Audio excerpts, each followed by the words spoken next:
आसन जसको नाम लिँदा सबै पाप नाश भएर जान्छ हैन।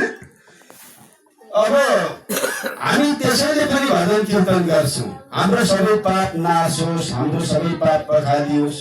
प्रणाम वे दुःख समलस तम नमामि हरिम परम।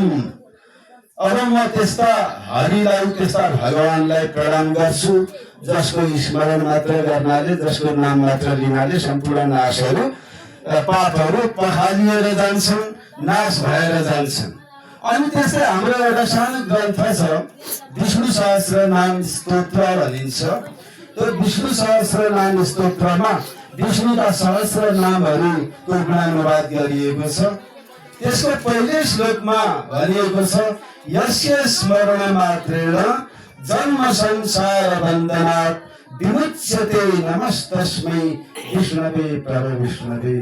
यस्य स्मरण मात्रेण, भजन कीर्तन गरेर कुनै छोडौँ, जसलाई स्मरण मात्र गर्नाले, सम्झिनाले मात्रै, यस्य स्मरण मात्रेण जन्म संसार बन्धनात्, यो जन्म मृत्युको बन्धनबाट मुक्ति मिल्छ, हामीलाई परम गति प्राप्त हुन्छ।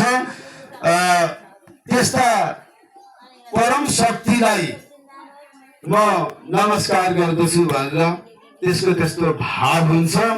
अनि त्यस्तै गरिकन पद्म पुराणमा भगवानले नारदलाई स्पष्ट गर्नु भएको छ। उहाँ के भन्नुहुन्छ भने, नाम बसामि वैकुण्ठे योगिनां मानसे नव मद्भक्ता यत्र गायन्ति तत्र तिष्ठामि नारद। नाम बसामि वैकुण्ठे, हे नारद म वैकुण्ठमा पनि बस्दिन। नाम बसामि वैकुण्ठे योगिनां मानसे नव, योगीको हृदयमा पनि म बस्दिन, योगीको मानसपटलमा पनि म बस्दिन।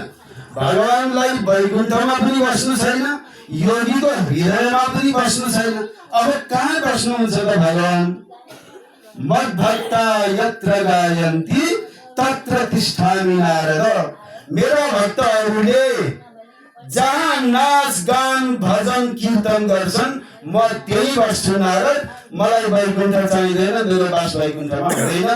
योगीको हृदय मलाई खोल्नका लागि वैकुण्ठ पनि जानु पर्दैन, मलाई खोल्नका लागि कुनै योगीको शरणमा पनि तिमी जानु पर्दैन। खाली मेरा भक्तहरू जहाँ भजन कीर्तन गर्छन् म त्यही बस्छु, मलाई त्यही खोजे हुन्छ। भगवानले यसरी नारदको माध्यमबाट यो सारा जगतलाई स्पष्ट पार्न खोज्नु भएको छ। यस कारण पनि भजन कीर्तनको महत्त्व हुन्छ भनेर भनिएको छ। अब भारतमा एकजना ठुला कवि भए तुलसीदास। उनले अवधी भाषामा रामचरितमानस लेखे। रामचरितमानस भनेको रामायण नै हो। त्यो रामचरितमानसमा उनले यो भजन कीर्तनको महत्त्वलाई स्पष्ट पारेका छन्। उनी के लेख्छन् भने, कलिजुग केवल नाम आधारा, सुमिरी सुमिरी नर उतरही पारा। कलियुगमा कलिजुग केवल नाम आधारा, सिर्फ भगवानको नाम मात्र एकमात्र आधार हो कलियुगको। भगवानको नामलाई स्मरण गरेर ऊ चाहिँ पार तर्छ भनेर उनले स्पष्ट पारे। यसरी भजन कीर्तनहरूको के कस्तो महत्त्व हुँदो रहेछ भनेर संक्षेपमा मैले यहाँ प्रस्तुत गर्न चाहे। हुन त धेरै कुराहरू मैले राख्न सकिनँ, हाम्रो उपस्थिति पनि धेरै घट्दै गयो, म यसलाई धेरै लम्ब्याउन पनि चाहन्न।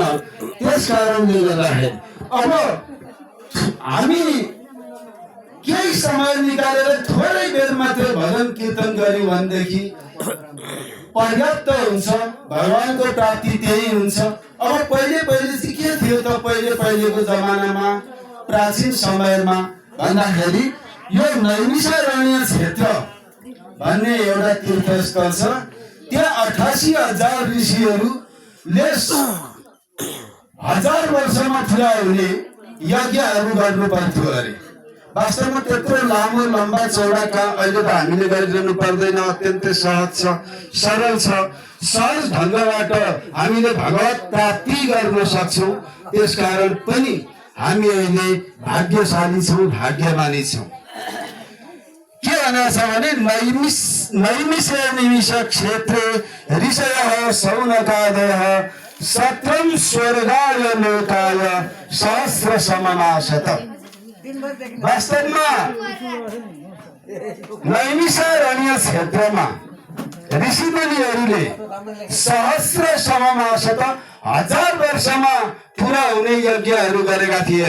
ऋषिमुनिहरूले हजारौं वर्ष लगाएर जुन फल प्राप्त गर्थे, हामी थोरै आधी घण्टा 1 घण्टा कीर्तन गर्दै अहिलेको यो युगमा, कलियुगमा त्यो प्राप्त गर्न सक्ने भएका छौँ। यसकारण पनि हामी भाग्यशाली छौँ। यस कारणले हामीले भजन कीर्तन गर्नुपर्छ भन्ने मलाई लाग्छ र हामी सबै पनि त्यो कुरा मान्छौँ। वास्तवमा यो जुन हाम्रो संस्थाको नाम छ